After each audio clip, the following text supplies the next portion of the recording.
শ্রাবণ মাসে সবুজ চুড়ি পরার আগে মানতে হবে এই নিয়ম, না হলে রুষ্ট হবেন স্বয়ং মহাদেব।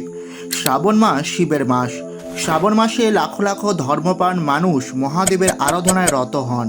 অনেকেই খেয়াল করে থাকবেন, এই শ্রাবণ আসতেই মেয়েরা হাতে কাঁচের চুড়ি পরেন।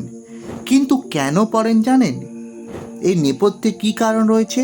কারণ এই সবুজ রঙই বিশুদ্ধতা ও সতেজতা ও পবিত্রতার প্রতীক। ভগবান অর্থাৎ শিবকে প্রসন্ন ও তুষ্ট করতে কাঙ্ক্ষিত ফলের আশা না করে স্বামী, সন্তান ও পরিবারের মঙ্গল চেয়ে সবুজ বর্ণের কাঁচের চুড়ি ও পোশাক পরিধান করেন মেয়েরা।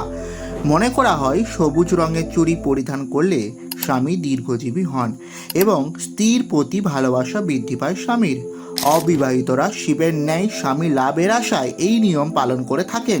এছাড়াও এই সবুজ চুড়ি পরার আগে সেই চুড়ি মাতা পার্বতীকে অর্পণ করুন, তারপর সেটাকে প্রসাদ রূপে নিজের হাতে পরবেন।